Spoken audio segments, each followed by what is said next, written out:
ICP Academy.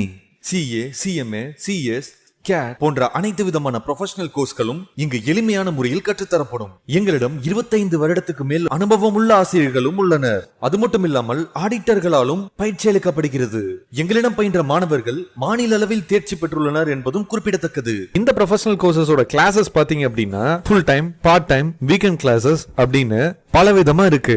இதுல உங்களுக்கு எது கம்ஃபர்ட்டோ அதை சூஸ் பண்ணிக்கலாம். நீங்கள் வெளியூரை சேர்ந்த மாணவர்கள் என்றால் கவலை வேண்டாம். எங்களிடம் ஹாஸ்டல் வசதியும் உண்டு. மேலும் ஃப்ரீ டெஸ்ட் பேட்சும் நடத்தப்படுகிறது. இந்த ஃப்ரீ டெஸ்ட் பேட்சில் கலந்து கொண்ட அனைத்து மாணவர்களும் 100% தேர்ச்சி பெற்றுள்ளனர். அணுக வேண்டிய முகவரி number 973 TELC church complex, town hall bus stand, Coimbatore 641001. Contact 9894795915. நம்ம இப்போ நெக்ஸ்ட்டு பார்க்குறது when condition is to be treated as warranty section 13. அப்போது எப்போ ஒரு நிபந்தனையை நம்ம உத்தரவாதமாக எடுத்துக்கிறோம். கண்டிஷனுங்கிறது நிபந்தனை, வாரண்டிங்கிறது உத்தரவாதம். எப்போ ஒரு நிபந்தனையை நம்ம உத்தரவாதமாக எடுத்துக்க வேண்டிய வருங்கிறது செக்ஷன் 13 எக்ஸ்பிளைன் பண்ணுது. அப்போ இதில் ஸ்பெசிஃபிக் கேசஸும் இருக்குது. அதாவது எப்போ ஒரு நிபந்தனை மீறல் அப்படிங்கிறது உத்தரவாத மீறல் அப்படின்னு எடுத்துக்கொள்கிறோம் அப்படிங்கிறதையும் ஸ்பெசிஃபிக் கேசஸில் பார்க்குறோம். அப்போது அந்த இடத்துல பையருக்கு அந்த கான்ட்ராக்டை தள்ளுபடி செய்கிறதுக்கான உரிமை இழக்கிறாரு. டேமேஜஸ் மட்டுமே கிளைம் பண்ணலாம். அவர் அந்த நஷ்டத்தை மட்டுமே கிளைம் பண்ணலாம். அப்படி அந்த நிபந்தனை மீறல்ங்கிறது ஒரு உத்தரவாதத்தின் மீறலாக கருதப்பட்டால் அவருக்கு அந்த சேல் கான்ட்ராக்டை தள்ளுபடி செய்யவோ அந்த சேல்லிருந்து வெளியில் வரவோ உரிமை கிடையாது. அவருக்கு ஏற்பட்ட நஷ்டத்தை மட்டும் ஈடு செய்து கொள்ள முடியும் அப்படிங்கிறது தான் இந்த செக்ஷன் 13 சொல்லுது. அப்போ contract is not avoided even on account of breach of condition இந்த ஃபாலோயிங் கேசஸ். இப்போ நம்ம அடுத்து புரிஞ்சு கொள்ளக்கூடிய வகையில் இருக்கிறதுல அந்த கான்ட்ராக்டை தள்ளுபடி செய்ய முடியாது. நிபந்தனை மீறல் இருந்தால் கூட அந்த நிபந்தனை மீறல் அப்படிங்கிறது உத்தரவாத மீறல் ஆக மட்டும்தான் எடுத்துக்கொள்ளப்படும். எப்போ அப்படிங்கிறது தான் இப்போ பின்னால் பார்க்குறோம். நம்ம first one buyer altogether waives the performance of the condition. It should be voluntary waiver by buyer. A party may for his own benefit waive a stipulation. இப்போ இந்த கண்டிஷனுடைய பர்ஃபார்மன்ஸை பையர் டோட்டலாக தள்ளுபடி செய்கிறாரு அப்படின்னு சொன்னால் அவருடைய சொந்த பெனிஃபிட்டுக்காக, அவருடைய பர்சனல் பெனிஃபிட்டுக்காக அந்த ஸ்டிப்புலேஷனை வெய்வ் பண்ணுறாரு அப்படின்னா அது வாலண்ட்ரியாக பையரால் இருந்ததுன்னு சொன்னால் அதை நம்ம பிரீச் ஆஃப் கண்டிஷன், நிபந்தனை மீறல் அப்படிங்கிறது தான் எடுத்துக்கிறோம். ரெண்டாவது buyer elects to treat the breach of condition as one of the warranty. வாங்குனர் நிபந்தனையில் ஒரு மீறுதல் இருந்திருந்தால் கூட அதனை ஒரு உத்தரவாத மீறலாக தான் எடுத்துக்கொள்வதாக சொன்னால் அந்த இடத்துல அது உத்தரவாத மீறலாக மட்டுமே எடுத்துக்கொள்ளப்படும். அப்போ அவருக்கு டேமேஜஸ் மட்டுமே, அதுக்குரிய நஷ்டத்தை மட்டும் ஈடு செஞ்சால் போதும். அந்த கான்ட்ராக்டை முறியடிக்க வேண்டிய தேவை இல்லை. இங்கே பையர் கண்டிஷனை வெய்வ் பண்ணலை. அவர் போட்ட நிபந்தனையை தள்ளுபடி செய்யலை. அந்த நிபந்தனையை உத்தரவாதமாக மாற்றிக்கொள்வதற்கு உத்தரவு கொடுக்குறாரு, அவ்வளோதான். ஒரு ஒப்புதல் கொடுக்குறாரு, அவ்வளோதான். இதை எக்ஸாம்பிள் 3 நமக்கு சொல்லுது. ஏங்கிறவர் பின்னு இடத்துல 10 bags ஆஃப் சுகர் வாங்கிறதுக்கு ஒத்துக்கிறாரு. அந்த ஒரு மூட்டை சுகருடைய விலை 625 இருக்கிறதாக ஒத்துக்கிறாரு. முதல் குவாலிட்டி சுகர் கொடுக்கறதாக ஒத்துக்கிட்டாலும் கொடுக்கும்போது 2ஆம் ரக சர்க்கரையை தான் கொடுக்குறாரு.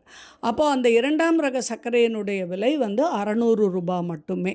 இது இடத்துல நம்ம போட்ட ஒரு கண்டிஷன் நிபந்தனை அவர் மீறிட்டார், சரியாக செய்யலை. அப்போது பி அந்த சர்க்கரையை வேண்டாம் அப்படின்னு சொல்லலாம், அவருக்கு அந்த உரிமை இருக்குது. ஆனால் பி என்ன, அப்படி வேண்டாம், நான் அந்த கான்ட்ராக்டை ஒட்டுக்கு மொத்தம் தள்ளுபடி பண்ணல, நீங்கள் எனக்கு 2ஆம் குவாலிட்டி சர்க்கரை தான் கொடுத்தீங்கிறத எனக்கு தெரிஞ்சு ஒத்துக்கொள்கிறேன். ஆனால் நீங்கள் அதுக்காக எனக்கு ஒரு பேக்குக்கு 25 ரூபாய் ஏதோ நஷ்டம் திருப்பி கொடுத்துடணும், நஷ்டத்தை ஈடு செய்யணும் அப்படின்னு சொன்னால் தாராளமாக அவருக்கு சொல்கிற உரிமை இருக்குது. ஏன்னா இது அவர் தான் நஷ்டப்பட்டவர். அவர் அந்த நிபந்தனையை உத்தரவாதம் மீறலாக எடுத்துக்கிட்டு மாற்றிக்கிறேன், இதுக்காக நான் என்னுடைய சேல் கான்ட்ராக்டை முடிச்சுக்கல அப்படின்னு சொன்னால் அது ஏற்றுக்கொள்ளக்கூடியதாக தான் அமையுதுங்கிறத இங்கே பார்க்குறோம். நெக்ஸ்ட்டு வந்து ஒரு கான்ட்ராக்ட் வந்து அந்த ஹோல் குட்ஸையோ அதில் ஒரு பகுதியவோ அந்த பையர் எடுத்துக்கிட்டாரு அப்படின்னு சொன்னால் அந்த கான்ட்ராக்டில் வந்து பிரிக்க முடியாது. அது ரொம்ப சிவியரபிளாக பார்க்க முடியாது. இப்போ பையர் வந்து ஹோல் குட்ஸையோ இல்லை அதில் ஒரு பகுதியோ ஒத்துக்கிறாரு. உதாரணத்துக்கு பாஸ்மதி ரைஸோட மற்ற அரிசி வந்து கலந்துருக்கு அப்படின்னு சொல்லும்போது அதில் அந்த கண்டிஷன் வந்து கண்டிஷனை பூர்த்தி செய்யலை. ஆனால் அதை பையர் ஒத்துக்கிட்டாரு அப்படின்னு சொன்னால் அதில் வந்து அந்த நிபந்தனைங்கிறது உத்தரவாத மீறுதலாக தான் எடுத்துக்கப்படுமே ஒழிய அதை வந்து நிபந்தனை மீறலாக எடுத்துக்கொள்ளப்படாது. நான்காவது வந்து ஒரு கண்டிஷனாக வாரண்டியோ மட்டும் ஃபுல்ஃபில் ஆகலை அப்படின்னு சொன்னால் அது ஏன் ஃபுல்ஃபில் ஆகலை அப்படிங்கிறது நடக்க முடியாத ஒரு செயலாக இருந்தாலோ மற்ற காரணங்களாலோ இருந்தால் அது வந்து வாரண்டி அப்படிங்கிற இதாக எடுத்துக்கலாம், உத்தரவாத மீறல்னு எடுத்துக்கலாமே ஒழிய நிபந்தனை மீறல்னு எடுத்துக்க முடியாது.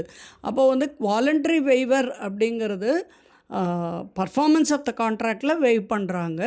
அதை பையர் வந்து அந்த கண்டிஷனை வாரண்டியாக எடுத்துக்கொள்கிறாரு, மாற்றிக்கிறார் அவராகவே. இந்த 2 கேசஸில் அது வாலண்டரி வெய்வர்.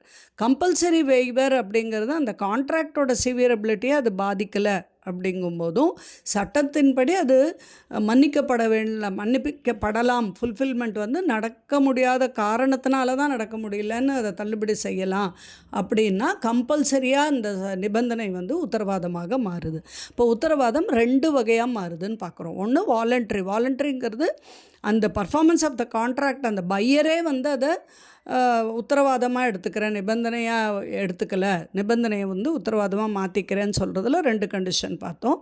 சட்டத்தின்படியோ அல்லது செயல்பாடின்படியோ அது கம்பல்சரியாக அது உத்தரவாதமாக தான் மாறும் அப்படின்னா அது கம்பல்சரி வெய்வர்னு சொல்கிறோம்.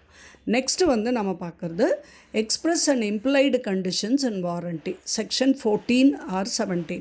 எக்ஸ்பிரஸ் அண்ட் இம்ப்ளைடுன்னு சொல்லும்போது வெளிப்படையாக சொன்ன ஒரு நிபந்தனையும் உத்தரவாதமும், இம்ப்ளைடுங்கிறது நம்பிக்கையின் பெயரில் புரிந்து கொள்ளப்பட்ட உத்தரவாதமோ அல்லது நிபந்தனையோ இம்ப்ளைடுன்னு பார்க்குறோம். அப்போது கண்டிஷன்ஸ் அண்ட் வாரண்டிஸ் 2 ஒரு நிபந்தனையோ உத்தரவாதமோ எக்ஸ்ப்ரெஸ்ஸாகவும் இருக்கலாம் அல்லது இம்ப்ளைடாகவும் இருக்கலாம்.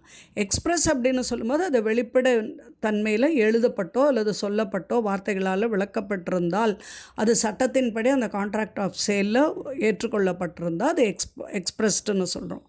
அப்போ இது வந்து அந்த 2 பார்ட்டியும் அந்த கான்ட்ராக்ட் போடும்போது அதை ஒத்துக்கொண்டிருப்பாங்க. அந்த கான்ட்ராக்டில் அது எழுதப்பட்டிருக்கும், அது சொல்லப்பட்டிருக்கும். அது வந்து எக்ஸ்ப்ரெஸ்.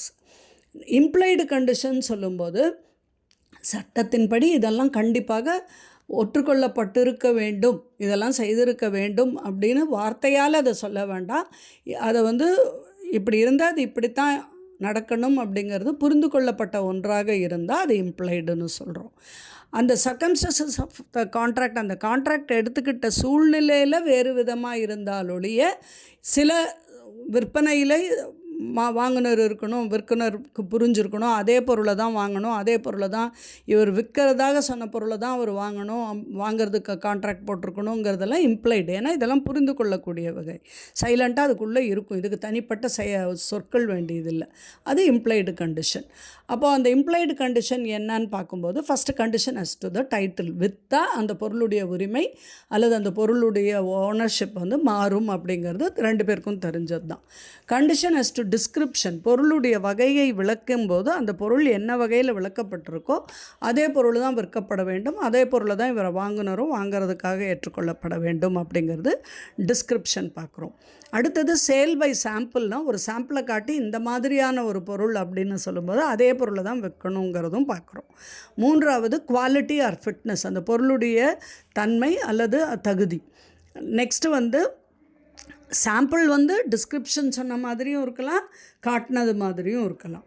அடுத்தது ஹோல்சம்னஸ், அந்த பொருளை மொத்தமாக பேசும்போது அதனுடைய கண்டிஷன் என்னவோ அந்த எதை விற்கிறோமோ அந்த ஒரு பொருள் இதனுடைய ஒரு பகுதியான பொருளுடைய விற்கும் தன்மையும், இது எல்லாமே இம்ப்ளைடு கண்டிஷன்ஸாக பார்க்குறோம். இது ஒன்றா இப்போ விளக்கமாக பார்க்குறோம். ஃபஸ்ட்டு கண்டிஷன் டு டைட்டில் அப்படிங்கிறது செக்ஷன் 14 சப்செக்ஷன் ஏன்னு பார்க்குறோம். ஒவ்வொரு கான்ட்ராக்ட் ஆஃப் சேல்லையும் ஸ்பெஷலாக இதுக்கு தனியான ஒரு அக்ரிமெண்ட் போடாத வரைக்கும் இம்ப்ளைடு அறியப்பட்டதாக ஏற்றுக்கொள்ளப்பட்டதாக தான் ஒத்துக்கிறோம். எதை அப்படின்னு சொன்னால், ஒரு சேல்னாலே அவருக்கு பொருளை விற்கும் உரிமை இருக்குது அப்படிங்கிறது புரிந்து கொள்ளப்பட்டதாக இருக்குது, ஏற்றுக்கொள்ளப்பட்டதாக இருக்கும். அதே மாதிரி அக்ரிமெண்ட் டு செல் அப்படின்னு சொன்னால் இவருக்கு விற்கும் பொருளுக்கான உரிமைகள் எப்போ அது விற்க போகுதோ அப்போ அதை இவருக்கு மாற்றி கொடுக்கக்கூடிய உரிமை இருக்கும் அப்படிங்கிறது புரிந்து கொள்ளக்கூடியதாக இருக்குது. இதை சாதாரணமான வார்த்தைகளில் சொல்லணுன்னா, செல்லருக்கு அந்த பொருளை விற்பதற்கான உரிமை அப்படிங்கிறது இருக்கணும். அப்படின்னா என்ன சொல்லுது? அவர் உண்மையான ஓனராக இருக்கணும். எப்போ அந்த பொருள் இவரிடத்துலேருந்து இன்னொருத்தருக்கு மாறும்போது இவர் உரிமையாளராக இருக்கணும்.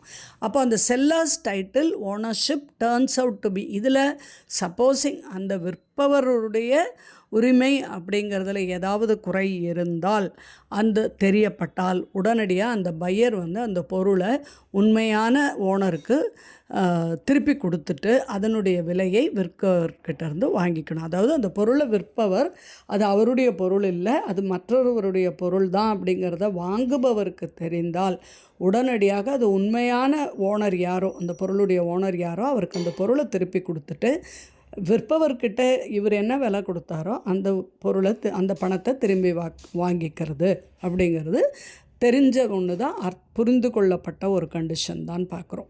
இப்போ இதை எக்ஸாம்பிள் 4 சொல்லுது. ஏங்கிறவர் ஒரு டிராக்டரை பியின் இடத்துல வாங்குறாரு. ஆனால் ஆக்சுவலாக அது பியினுடையது இல்லை, அவருக்கு தன்னுடைய பொருள்னு சொல்லிக்கொள்ளும் உரிமை இல்லை. 2 மாதத்திற்கு அப்புறம் அந்த டிராக்டர் யாருடையதோ அவர் அதை கண்டுபிடிச்சி அதை ஏன் இடத்துல திருப்பி கேட்குறாரு. அப்போ அந்த டிராக்டரை கண்டிப்பாக அந்த ஓனர்கிட்ட கொடுத்துடணும். அண்ட் தட் அவர் என்ன பண்ணலாம், பி விற்றவரை பியை கோர்ட்டுக்கு இழுக்கலாம். பி செல்லர் அதனுடைய பொருளுடைய ஓனர் அவர் இல்லைங்கும்போது அவர் அதை விற்க முடியாது. அதற்காக அவர் வாங்கின பைசாவை அவர் கண்டிப்பாக ஏக்கு திரும்பி கொடுத்தாகணும் அப்படிங்கிறது சட்டத்தில் இருக்குது. அடுத்த எக்ஸாம்பிள் 5 பார்க்குறோம். ஏங்கிறவர் பிக்கு கண்டென்ஸ்டு மில்க் அதை விற்கிறாரு. அந்த லேபிளில் ஒரு பிராண்டோட லேபிள் ஒட்டியிருக்காரு. ஆனால் அது இல்லை, அது என் கம்பெனியோட ட்ரேட்மார்க்குக்கு இவங்க தப்பாக ஒட்டி அதை விற்கிறாங்க. அப்படிங்கும்போது தனக்கு ரைட்டு இருக்கிற மாதிரி இது பண்ணி விற்கிறார். பி இந்த கேஸில் அந்த பொருளை வாங்காமல் அது மேலே இருக்கிற லேபிளை எடுத்துக்க சொல்லி கேட்கலாம். இல்லைன்னா அதுக்கான நஷ்டத்தை, அந்த குறைவான மதிப்பு இருக்கிற பொருளை வாங்கிட்டதுனால அந்த டேமேஜஸுக்கு அவருக்கு நஷ்ட ஈடு கேட்கலாம். இந்த விற்பனவருக்கே அது மேலே உரிமை இல்லை அப்படின்னு சொல்லும்போது வாங்குனர் அந்த உண்மையான ஓனருக்கு அதனுடைய குட்ஸினுடைய மதிப்பை கொடுக்கணும். வேறஸ் அவர் இந்த விற்குனர்கிட்ட இருந்து அதனுடைய உண்மையான மதிப்பை ரிட்டர்ன் வாங்கிக்கலாம் அப்படிங்கிறதும் இந்த இதில் நம்ம புரிஞ்சுக்கிறோம். Next section 15 sale by description. ஒரு contract of sale of goods by description அப்படிங்கிறது ஒரு இம்ப்ளைடு கண்டிஷன் என்ன அப்படின்னா, ஒரு என்ன பொருளை நீங்கள் விற்கிறதாக ஒத்துக்கிட்டீங்களோ, எந்த பொருளை பற்றி நீங்கள் ஒரு டிஸ்கிரிப்ஷன் கொடுக்குறீங்களோ அந்த பொருளை மட்டும்தான் விற்க முடியும். அதை தான் அந்த பையர் வாங்கிறதுக்கு நீங்கள் சொல்ல முடியும். அதை விட்டுட்டு நீங்கள் சொன்ன பொருளுடைய டிஸ்கிரிப்ஷன் இல்லாத ஒரு பொருளை அவரை வாங்க சொல்லி நீங்கள் கம்பல் பண்ண முடியாது. உதாரணத்துக்கு பட்டாணி விற்கிறதுக்காக ஒரு கான்ட்ராக்ட் போட்டுட்டு அவரை பீன்ஸ் வாங்க சொல்லி கட்டாயப்படுத்தக்கூடாது. பையர் அதை வாங்கிறதுக்கோ அதை ஏற்றுக்கொள்வதற்கோ பொறுப்பாளி அல்ல அப்படின்னு தான் பார்க்குறோம். அந்த பையர் வந்து எதை தான் வாங்குகிறோங்கிறது புரிஞ்சுக்கிட்டு இருக்காராங்கிறத இதை நம்ம பார்க்கணும். அவர் டிட்டர்மெண்டாக வந்து அந்த பொருளுடைய விளக்கம் புரிஞ்சுக்கிட்டு ஐடென்டிஃபை பண்ணி அதை தான் வாங்கிறதுக்கான கான்ட்ராக்ட் போட்டிருக்காரா அப்படிங்கிறதையும் அவர் தெரிஞ்சுக்கணும். அது பார்க்கணும். அந்த டிஸ்கிரிப்ஷன் பொருள் விற்றதோ அல்லது விற்பனைக்கு கொண்டு வந்ததோ அவர் கொடுத்த விளக்கத்திற்கு சரியான பொருளாக அமையாமல் இருந்தால் அது வந்து ஒரு நிபந்தனை மீறலாக கருதப்படுது. அப்போ தாராளமாக அந்த வாங்குனர் வந்து அந்த பொருளை ரிஜெக்ட் பண்ணிக்கலாம். இப்போது இது வந்து அந்த கான்ட்ராக்டினுடைய ஒரு வேறாக கருதப்படுது, ரொம்ப முக்கியமான அம்சமாக கருதப்படுது. அப்போது அந்த டிஸ்கிரிப்ஷன் இல்லாத ஒரு பொருளை ரிஜெக்ட் பண்ணுறதுக்கு தாராளமாக அந்த பையருக்கு எல்லா உரிமையும் இருக்குது. அந்த பையர் அதை வந்து இன்ஸ்பெக்ட் பண்ணணுமோ பண்ணலை வேண்டியது இல்லையான்னு கூட பார்க்க வேண்டியதில்லை. அவருடைய ஒரு டிஸ்கிரிப்ஷனுக்கு தகுந்த மாதிரி அந்த பொருள் இல்லைன்னா அதை நிராகரிக்கிறதுக்கு அவருக்கு எல்லா உரிமையும் இருக்குது. இதே எக்ஸாம்பிள் 6 எப்படி சொல்லுதுன்னா, ஏ கல்கட்டாவில் இருக்கிறவர் பிக்கு 12 பேக்ஸ் ஆஃப் வேஸ்ட் சில்க் விற்கிறாரு. இது எங்கே போகுது? முர்ஷிதாபாத்லேருந்து கல்கட்டாவுக்கு போகிறது. இதில் வந்து வேஸ்ட் சில்க் அப்படிங்கிறது தெரிஞ்சு தான் இந்த சேலை போடுறாங்க, இந்த கண்டிஷன்ஸே போடுறாங்க. பி வந்து அது தெரியாத பட்சத்தில் இல்லது இது வந்து மார்க்கெட்லேயே வேஸ்ட் சில்க் தாங்கிறது இம்ப்ளைடு கண்டிஷன்.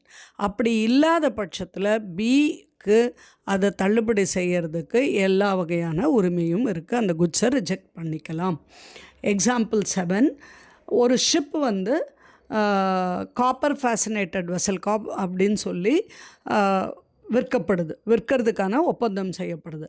ஆனால் அதை வந்து பார்த்தா முழுவதுமாக காப்பர் ஃபேசினேட்டட் வெசல் இல்லை, பார்ட்டாக தான் காப்பர் ஃபேசினேட்டட் வெசலாக இருக்குது.